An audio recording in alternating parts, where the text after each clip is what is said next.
Hello everybody and welcome to Books of Blood. My name is John and tonight I'm going to be bringing you a review of Trunk or Treat by Nicholas Gray, and this is the 7th and next to last story in his collection called Nicholas Gray's Graymatter, a collection of horror.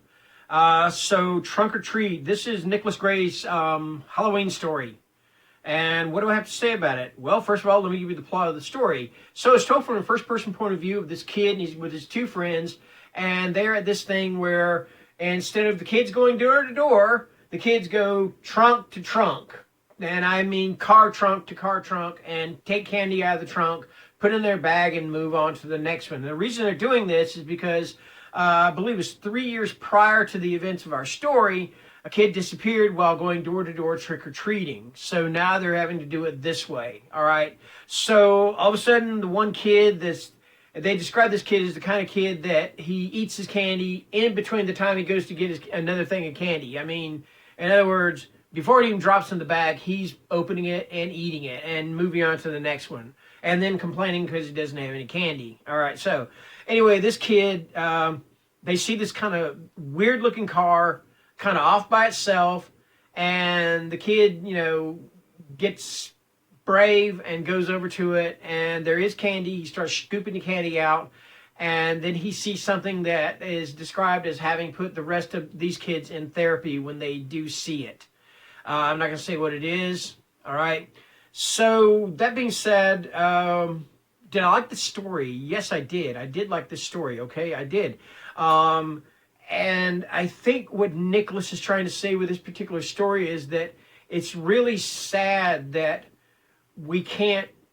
our kids really can't trick or treat the way they used to, I mean, I'm not saying it's like that in every neighborhood. I'm sure there are still some neighborhoods where you can take your kids trick or treating and you don't have to worry about anything happening to them, But I remember when I was a kid, in the neighborhood I lived in, you could send your kid out door to door, and you knew he was going to come home safe.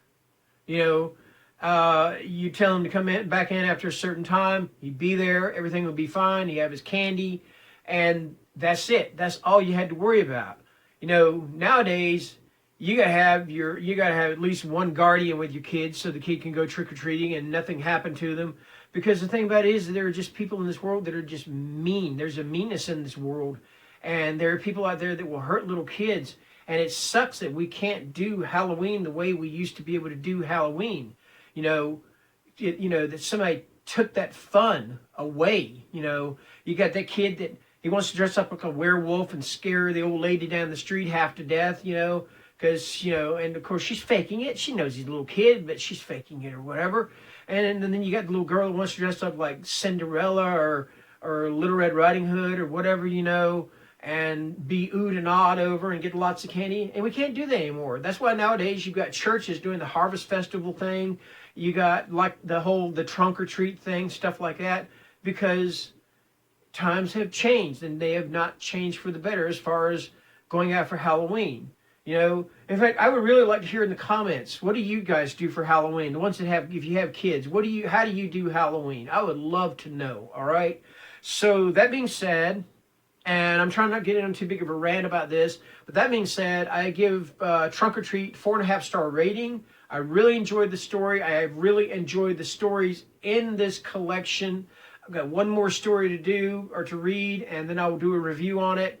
Probably sometime tomorrow, and then I'll do a wrap-up kind of after I do the review in the same video.